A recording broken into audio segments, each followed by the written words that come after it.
Hello students, welcome back to my YouTube channel competition exam and general studies. तो आज हम SSC CHSL 2023 tier 1 4/8/2023 जो shift 2 का paper था इंग्लिश का 25 क्वेश्चंस वो कवर करने वाले हैं। तो चलिए शुरू करते हैं। तो this is our first question कि coming from the movie around midnight the boys hit the shake, इसका एप्रोप्रिएट आइटम्स बताने हैं हमें। तो हीट द सैक का मतलब होता है सो जाना, और इसी तरीके से when to sleep, B option ये सही हो जाएगा कि सो जाना। नेक्स्ट है वन वर्ड सब्सटीट्यूट करना है हमें। तो one who always aspects the words possible outcome, तो इसका क्या होगा, यानी कि इसका मतलब ये है कि अगर कोई हमेशा वर्ड्स सोचता है, पॉसिबिलिटी हमेशा गलत सोचता है, तो उसको क्या बोलेंगे कि पेसिमिस्ट, यानी कि निराशावादी। नेक्स्ट हो जाएगा one word substitute one who is bad in spellings. तो जो स्पेलिंग में बैड होता है यानी कि अच्छा नहीं होता है, यहाँ पे यानी कि जो स्पेलिंग में मिस्टेक करता है उसको काकोग्राफर्स बोलते हैं, यानी कि जो इरर यानी कि हमेशा गलती करता है उसको हम काकोग्राफर बोलेंगे, बी ऑप्शन। नेक्स्ट क्वेश्चन है डिमिन्यूटिव। डिमिन्यूटिव का सिनोनिम्स हो जाएगा, डिमिन्यूटिव का मतलब होता है छोटा, तो छोटा का मिनिएचर हो जाएगा, ए ऑप्शन। नेक्स्ट है select the most appropriate synonyms बताना है ब्रेजन का। तो ब्रेजन का सिनोनिम्स, ब्रेजन का मतलब होता है निर्लज्ज, यानी कि जिसको कुछ शर्म नहीं होती है, तो अनशेम्ड, सी ऑप्शन हो जाएगा, इसका मतलब भी वही होता है। नेक्स्ट क्वेश्चन है Lavish can handle many of the European language with its dialectical varieties fluently, तो इसका क्या हो जाएगा, तो यहाँ पे इसके लिए बी ऑप्शन सही हो जाएगा, विथ देयर डायलेक्टिकल वेराइटीज़, यानी कि यहाँ पे हम बोल सकते हैं कि अगर कोई थिंग्स है, कोई वस्तु है, वो अगर सिंगुलर होगा तो उसके साथ इट्स लगेगा, और अगर वो प्लूरल होगा तो उसके साथ देयर लगेगा। तो यहाँ पे यूरोपियन लैंग्वेजेस जो है वो प्लूरल है, इसीलिए यहाँ पे देयर लगने वाला है, बी ऑप्शन सही हो जाएगा। नेक्स्ट है डिफंक्ट का सिनोनिम्स हमें बताना है। सबसे पहले ये जानते हैं कि डिफंक्ट का मतलब क्या होता है, अप्रचलित, यानी कि जो ज़्यादा फेमस नहीं होता है उसको डिफंक्ट बोलते हैं, और ऑब्सोलेट यानी कि इसका मतलब भी अप्रचलित ही होता है, तो ए ऑप्शन सही हो जाएगा। नेक्स्ट क्वेश्चन हम देख सकते हैं despite having a broken leg Sarah managed to finish the marathon on record time. चूँकि ये जो मैराथन है वो बहुत कम समय के लिए है, इसलिए इसमें इन लगने वाला है, तो finish the marathon in record time is the best answer, A option. Next है his wife was killed by him, इसका एक्टिव वॉइस बनाना है हम, तो इसका जो एक्टिव है वो सी ऑप्शन हो जाएगा, ही किल्ड हिज वाइफ, यानी कि जो कंटिन्यूअस टेंस में था वो सिंपल टेंस में आ जाएगा।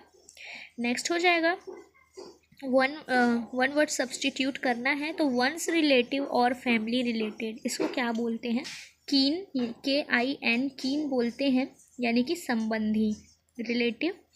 नेक्स्ट है she is not as cleverest as John, इसका अंडरलाइन सेगमेंट में चेंज करना है। यहाँ पे सीधा सीधा कंपैरिजन किया जा रहा है, तो कंपैरेटिव डिग्री के साथ एज क्लेवर एज, यानी कि क्लेवरेस्ट नहीं होगा क्योंकि ये सुपरलेटिव डिग्री हो जाता है, और कंपैरेटिव डिग्री के साथ हमेशा एज क्लेवर एज आता है, तो ए ऑप्शन सही हो जाएगा। नेक्स्ट है the preview version with give you a glimpse of the entire book, तो यहाँ पे हमें बताना है कि सिर्फ सही आंसर कौन सा है, तो डी हो जाएगा इसका आंसर। नेक्स्ट क्वेश्चन है कामोफ्लैग का सिनोनिम्स बताना है। जो कामोफ्लैज है इसका मतलब होता है छलावरण, या बोला जाए छल करना, और जो डिस्यूज है इसका मतलब भी होता है कि छल कर रहे हैं, भेष बदलना, तो डी ऑप्शन सही हो जाएगा। नेक्स्ट क्वेश्चन है कंसिपिकस का सिनोनिम्स बताना है। तो जो कंसिपिकस है इसका मतलब होता है स्पष्ट, यानी कि साफ साफ, और ऑब्वियस का मतलब भी साफ साफ यानी कि स्पष्ट होता है, तो सी ऑप्शन बिल्कुल सही हो जाएगा। नेक्स्ट क्वेश्चन आप देख सकते हैं the stern uprooted a large number of trees yesterday, इसका पैसिव बनाना है हमें। तो इन सब में इसका जो पैसिव है वो डी ऑप्शन सही होगा। A large number of trees where uprooted by the storm yesterday, यानी कि जो प्रेजेंट सिंपल में था वो प्रेजेंट कंटिन्यूस टेंस में आ जाएगा। नेक्स्ट क्वेश्चन हमने जंबल अटैच करने हैं। तो सबसे पहले हम ये देखेंगे कि यहाँ पे नाउन या प्रोनाउन से कोई स्टार्ट हो रहा है या नहीं। तो यहाँ पे जो बी ऑप्शन है यानी कि एवरीथिंग अवेलेबल इन आवर, यानी कि एवरीथिंग से स्टार्ट होगा ये, और which can be used the satisfy our needs and provided it is technologically assemble, economically feasible and then a culturally acceptable can be termed as resource.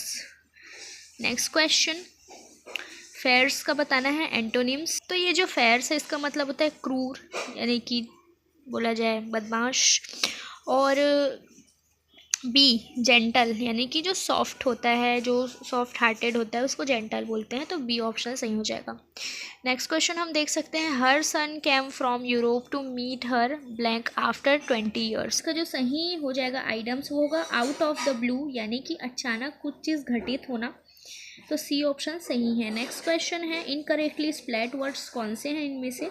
तो यहाँ पे जो सी ऑप्शन है ज्वेलरी, इसका स्पेलिंग गलत है, यहाँ पे डबल एल और जो आर है वो एक आर होना चाहिए था। सी ऑप्शन हो जाएगा। नेक्स्ट है, Himanshu is a braver than intelligent. तो यहाँ पे ए ऑप्शन सही होगा, Himanshu is more brave than intelligent. ठीक है, ब्रेवर नहीं बोलेंगे इसको, brave than intelligent. Cloze test में आते हैं, Indian culture treats guest a god and serve them and takes care of them as they are a part and blank. यहाँ पे ब्लैंक में हमें दिया गया है, भारतीय संस्कृति है उसके हिसाब से जो बाहर के लोग भी आते हैं उन्हें वो अपने मेंबर की तरह मानते हैं। तो बी है, B option. Next question, we don't have anything eat guest are never left hungry and are always. यहाँ पे है, अगर कोई गेस्ट आता है तो उन्हें बिल्कुल भी अलग नहीं माना जाता है, उन्हें अपने फैमिली मेम्बर की तरह ही वो देखते हैं। तो लुक्ड इसका सही आंसर आ जाए। Next question, elders are the. तो जो घर के बड़े हैं, तो यहाँ पे जो घर के बड़े हैं वो घर को बहुत अच्छे से संभालते हैं या फिर बोला जाए ड्राइव करते हैं। तो ड्राइविंग इसका सही आंसर हो जाएगा। Respect for elders come from, तो हमारे बड़े बुजुर्ग होते हैं उनके साथ हमेशा सम्मानजनक व्यवहार किया जाता है। तो यहाँ पे के साथ में विद इन आएगा। And next last 24, elders drill and blank the Indian culture within us as grow. जो हमारी भारतीय संस्कृति की जो परंपरा है या बोला जाए जो रिस्पेक्टफुली व्यवहार करते हैं वो पीढ़ी दर पीढ़ी, यानी कि उनके बच्चों तक को ये संस्कार दिया जाता है कि आप बिल्कुल हमारी भारतीय संस्कृति की इज्जत करें। तो यहाँ पे पास ऑन हो जाएगा, जो कि अपने बच्चों तक को पास किया जाता है पीढ़ी दर पीढ़ी। तो ए ऑप्शन सही हो जाएगा। तो हमारा 25 क्वेश्चन कंप्लीट हो चुके हैं। तो अगर वीडियो पसंद आई तो प्लीज़ लाइक ज़रूर कीजिएगा और क्लोज टेस्ट को समझते हुए हमेशा सॉल्व कीजिएगा, तो आपको बहुत आसानी पड़ेगी। तो अब तक के लिए इतना ही। Thank for watching.